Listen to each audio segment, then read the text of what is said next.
Hello and good evening. I'm Melisa Idris. Welcome to Consider This. This is the show where we want you to consider and then reconsider what you know of the news of the day.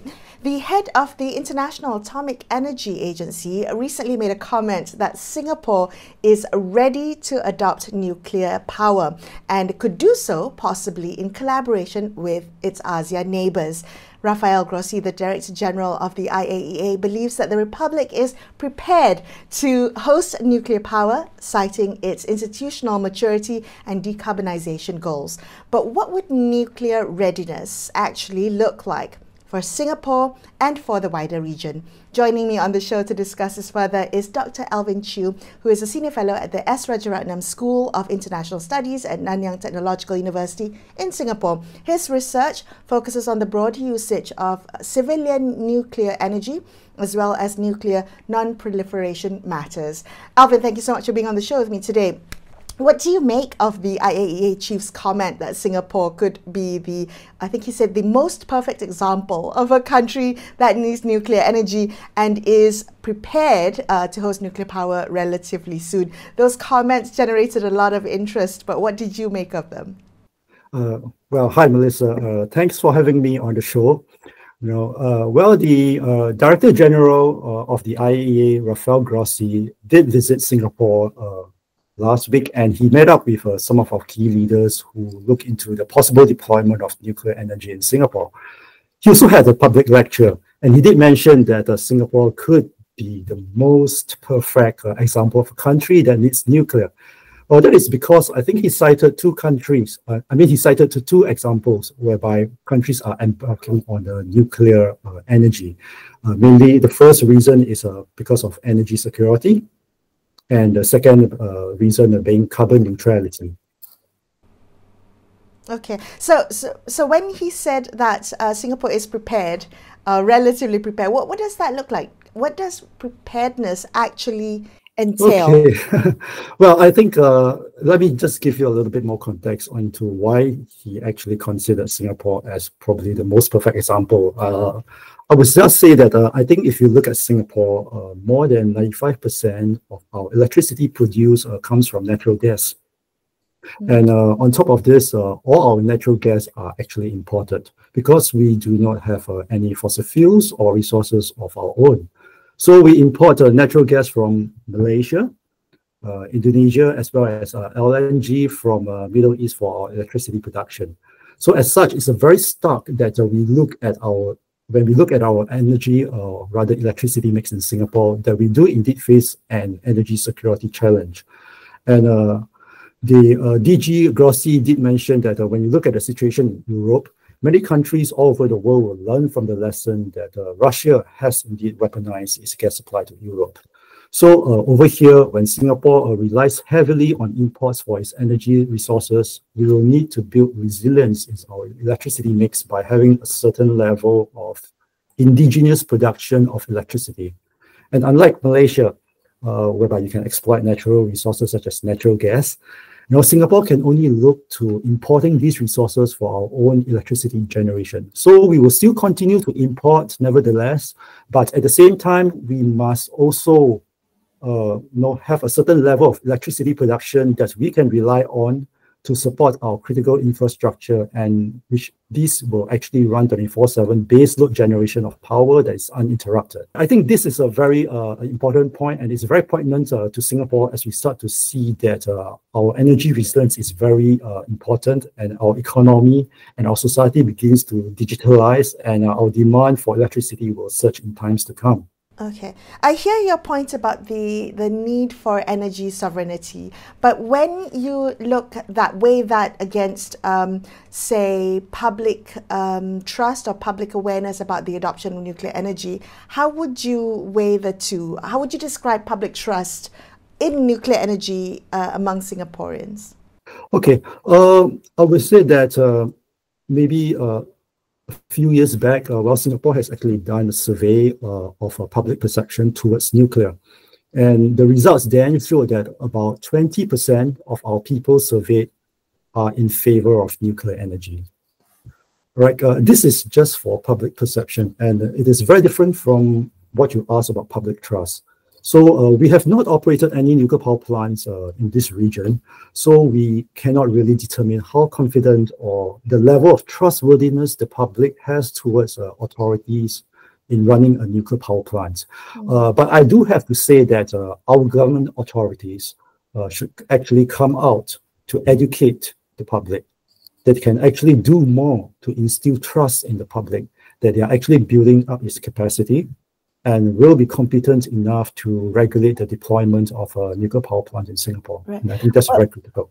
A large part of this conversation is how much nuclear technology has progressed over the years. I mean, we're no longer talking about the nuclear power, nuclear technology of decades past, but now all the rage has been small modular reactors, right? And that's being described as off-the-shelf solutions for today's nuclear energy solutions. How would you describe to us or explain to us as lay persons, how mature is this technology today?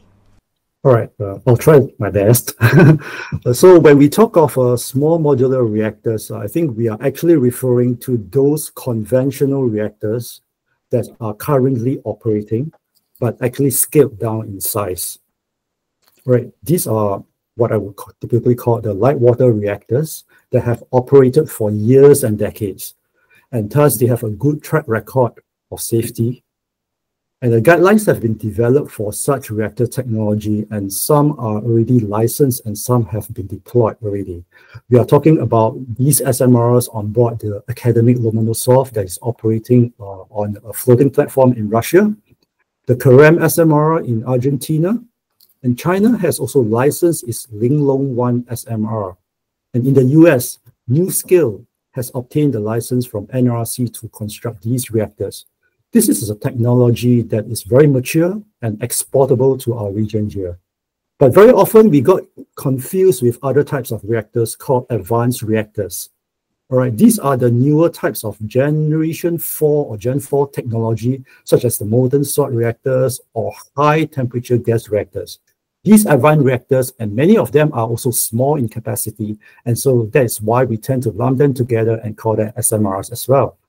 Well, there are very few of these reactors being deployed. In fact, I think only China has put onto grid an advanced reactor. So these technologies have not matured, and it needs to clock operational time to determine if they are indeed safe and efficient. So as a region which does not operate any nuclear power plants, I believe that we are unlikely to adopt a first-of-a-kind technology here. So I'm speaking on behalf of Singapore, whereby we are fairly nascent in nuclear technologies here. But of course, in other countries like Indonesia, which have extensive history of nuclear research, I think they could actually consider such a new and advanced reactor technology. And basically, another point I would like to point out is that these advanced reactors are not yet safeguardable by the IAEA, which means to say that the IAEA has not developed safeguard protocols for these new reactors. And what that means is that while the technology isn't safeguardable by the IAEA, it means that it cannot be exported into this region. So for what we've heard about, Google and Amazon, all these big tech firms planning to acquire these SMRs for their data centers, well, these are actually SMRs based on advanced technology, and it will take a long time for them to make their way into our region. Okay, thank you for that explanation. Now, one of the things that the IAEA chief mentioned was he cited the Slovenia-Croatia model for cross-border nuclear cooperation, and I'm very curious about that. Could a shared ASEAN nuclear facility be possible if that was the example he was citing? And what would that even look like in an ASEAN context? What would nuclear cooperation even mean here? Well, that's a very interesting concept. A shared ASEAN nuclear facility. I think it's very challenging, in my opinion. But before I get to the technicalities, maybe I could like to ask you, what do you mean by a shared ASEAN facility? Do you think that it's a shared nuclear power plant? Is that what you're thinking about? Well, based on the example that was cited by Grossi, I'm thinking a power plant where the responsibilities of taking care of it is shared in terms of its waste, perhaps, is shared, its running of the facility is shared. Yeah, that's right. So I think if that's the case, I think it's probably reasonable to ask if any country in this region would like to host a nuclear power plant for the region. I mean, just offhand, I can just ask, will Malaysia be willing to host a regional nuclear power plant? What do you think will be the answer? I think it would be a very tough sell. Yeah, of course. And we have all the, what we talk about, the ASEAN power grid in place, and any country having a nuclear power plant can actually supply clean electricity through the grid. But that is different from having a shared nuclear power plant, whereby in the case of Slovenia and Croatia, they have both sides coming together to operate the plant, although the plant is built in Slovenia and operated under the jurisdiction of the host country. So if you look up, Croatia does not have nuclear energy, but it is the co-owner of this Krško nuclear power plant that is based in Slovenia. So why I say this model is challenging to replicate in the ASEAN context is, firstly, Croatia and Slovenia are members of the EU. All right, and in the EU, there is this supranational institution called the Euratom that regulates and provides standards for nuclear power plants in that region. So the Euratom is an established regional organization that has guidelines and standards that are more stringent than the IAEA, which the latter sets the baseline standard for everyone in the world. But over here, we have the ASEAN Tom. But this outfit is not as established to the extent of setting a common standard for regulators. It is more of an information sharing network, but it certainly does not set a common framework of standards whereby all ASEAN countries can adopt, simply because we have no experience in operating a nuclear power plant. So as such, I think countries in the region will adopt the IAEA standards, which is internationally applied. And for that, the principle of all standards and guidelines developed by the IAEA with regards to operating a nuclear power plant must be under the jurisdiction and the responsibility of individual states. But if you will just have some time, just let me quote you a hypothetical example and put what I have said just in more practical context. Take, for example, maybe like Malaysia wishes to host a plant that is co-shared and co-owned with Singapore. Right. Upfront, Singapore has signed a 123 agreement with the US and receives training on reactor technology by the US vendors that could potentially see the US reactors being deployed in the region. Malaysia, on the other hand, perhaps decides to work with another country for strategic partnership who will import a different technology. Can we even come to a conclusion on which country that both of us should actually decide to partner with? I'm already simplifying things as using only two countries. Imagine the ASEAN regional facility whereby you have to invite 10 or soon to be 11 countries.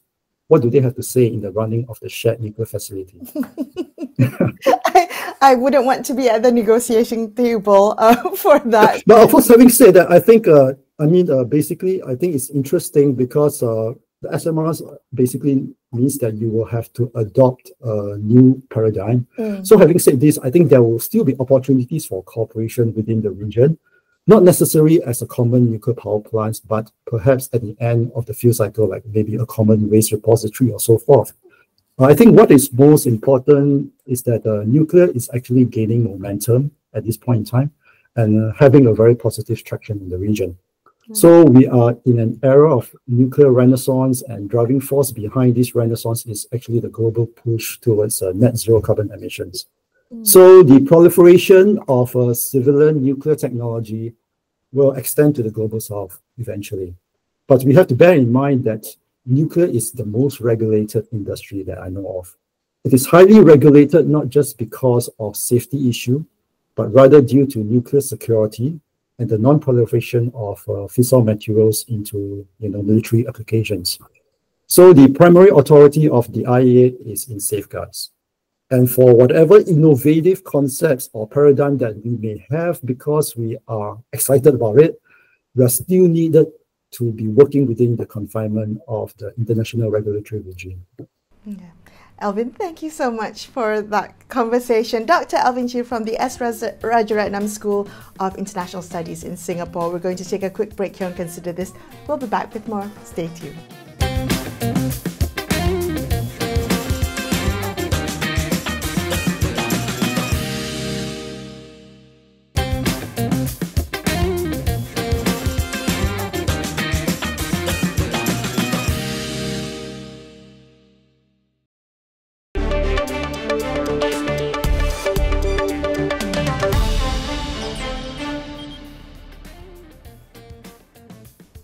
Hi, welcome back to Consider This. I'm Melisa Idris. Let's continue our discussion about the growing optimism around nuclear power in Singapore and also around the region in Southeast Asia. But how does this all align with Malaysia's energy realities? Well, joining me on the show now to discuss this further is Meena Raman, who's the president of Sahabat Alam Malaysia. Meena, so the head of the IAEA said that he believes Singapore and potentially ASEAN is relatively prepared to adopt nuclear energy. I'm just wondering how we should interpret this in Malaysia's context. Do you think that Malaysia should also be preparing for that step? Well, it seems that the government is, Melissa. In fact, I just heard the Prime Minister on the 13th Malaysia Plan. He was talking about nuclear energy. And yesterday, I think we also heard the minister from the Ministry of Science and Technology saying the same. They said that they have done some pre-feasibility study. None of us have seen it. No consultations have taken place. So we are really, really very worried, particularly civil society and the public, of course. We have a history of dealing with not nuclear power, but much more about radioactive waste, which is a consequence of nuclear energy and nuclear power. So this is why our alarm bells are all ringing, and we're very, very concerned and very, very upset, really, by this trend and this push, which is coming not only to Malaysia, but worldwide. Okay. So what would you say then if the government, makes this more explicit in their intentions and engages civil society like Sahabat Alam Malaysia? What is it that you would raise to them when you say you are concerned? Actually, ideally, we would all like to see the pre-feasibility study. Of course, that's not going to be made public because we really want to know what the basis is for embarking on this. I think the point here is that we all know that nuclear power or nuclear energy has got very bad public perception. But most recently, of course, from the Fukushima disaster in Japan in 2011, and before that, the Chernobyl disaster, where you see that when an accident happens, the catastrophic risks and deaths and cancers, and which we are still understanding is appearing today, even in Russia, even in Ukraine, all due to the Chernobyl disaster. So, and we in Malaysia also, if you remember, I personally, as a young lawyer, was involved in the Asian rare earth case in Bukit Merah and Ipoh in relation to not nuclear power, but radioactive waste disposal. And as I said, the nuclear power will be generated through the import, by the way, of uranium. And uranium is a radioactive material which will be in the environment for thousands and millions of years, Melissa. It's not 10, 20 years. It's for millions of years. It's really the longevity. Oh, my English is wrong there. But the long-term scale of this is what we are really worried about. So coming back to the Asian rare earth case, as a young lawyer, when we were dealing with that case where you had Mitsubishi Chemicals together with this company, radioactive waste being stored, and then, we saw high incidences of health problems. We have documented them in terms of cancers, leukemias, mothers miscarrying. So that reality is still in our minds. People are still suffering the onslaught of what had happened in 1985 and thereabouts. So also we know of this the Linus waste disposal, which is now in Gebeng, Pahang. We've also been involved in that. Lots of local communities have been protesting there. And this is about the storing of thorium for billions of years. So radioactive waste management is really the most critical problem. So where are we going to store the waste? How are we going to keep it for thousands of and millions of years? And the other thing, of course, is really the long-term nature of the deployment of this energy. I mean, why do you want to go into a high-risk energy source when you have cheaper alternatives with low risk like solar, and even micro hydros? There are other options, cheap energy efficiency approaches. So why do we want to go for this big, risky, which will take a long time? because I understand that it takes about 20 Right. years at least to come on stream. And then you have so much of risk. And if an accident takes place, the colossal risks are really plentiful. Meena, how do you balance? So you are a climate advocate, climate activist. How do you balance the argument that all of this is part of the net zero journey? All of this is part of the energy transition that countries need to be part of, the decarbonisation of their economy. How do you justify that or make sense of that argument of using nuclear power? Well, I think the first thing we need to expose the myth really that all countries have to go net zero. This is something that I have spoken out very much before. The Paris Agreement talks about a global net zero. It talks about balancing the global emissions, which sinks globally by mid-century. And then what happened was in Glasgow, at the Glasgow COP in 2022, suddenly there was an announcement that all countries are called to do net zero by 2050. Actually, so there is no Paris Agreement commitment to do that. It's just a call. Secondly, I think we also need to understand that we have to increase our sinks. That's our forests, our wetlands, our sequestration, our biodiversity conservation. So if you want to balance and you talk about net zero, the emissions can be, of course, we have to transition, and we are upscaling a lot on solar. We understand also there's a lot of potential with energy conservation. And so why are we not doing this, in terms of what is really needed in a low carbon path? And by the way, Malaysia's emissions, which is something that I always stress, is only less than 1% of global emissions. So I don't think it's such a huge problem. Of course, our per capita emissions are high and we have to do more.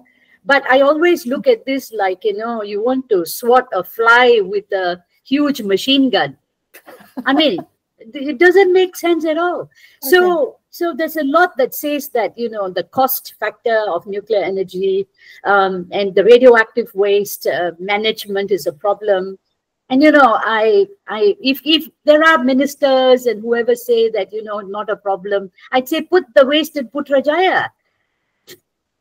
I mean, I don't think we can take this attitude of don't worry if we will take care of it. Maybe the last point I'll make is that Malaysia doesn't have a good safety record. You remember the Petronas gas pipeline explosion in Putra Heights. We were shocked. Petronas is a top-tier company, and yet we had a massive explosion, and you look at, luckily nobody passed away, nobody died, but the damage was quite severe. And we've had many disasters like landslides, and we've had disasters like Sungai Kim Kim and the pollution, and mining disasters. So we are not exactly, and of course I talked about the Asian rare earth case, we're not exactly a country that is, if you have the authorities say, don't worry, we've taken account of all the risks, we can mitigate, but you're talking about radioactive waste which will remain in the environment for millions and billions of years. Anyone can guarantee safety for such a long term?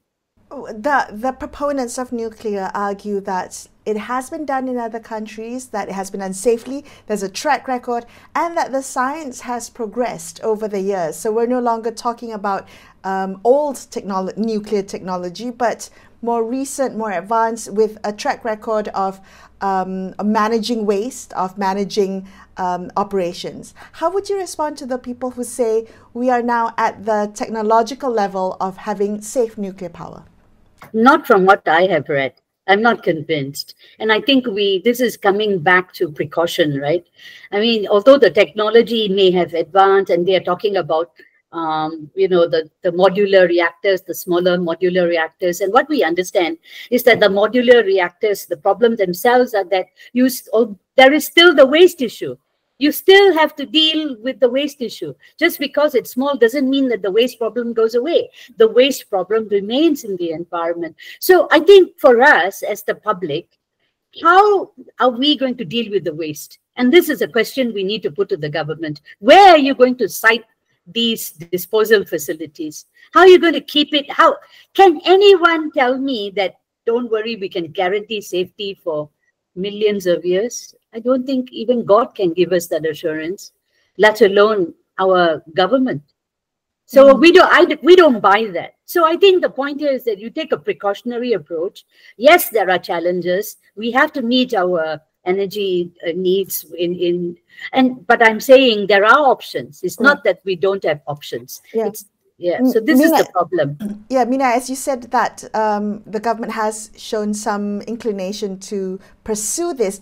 Are you worried that putting all this attention, investing attention and money into nuclear power could actually divert the much needed funding and attention away from renewables, for instance? Absolutely, absolutely. And of course, don't forget the sinks. How can we increase the sinks and the biodiversity in the forest, which will bring multiple benefits? Then you are not only talking about the climate challenge, you're also meeting the, biodiversity challenge, all that. So the money could be better spent in doing cheaper, affordable, low-risk technology and increasing our sinks at the same time, while approaching, the low-carbon pathway. And the other thing is, all these ecosystem-based approaches will actually increase our resilience, by the way.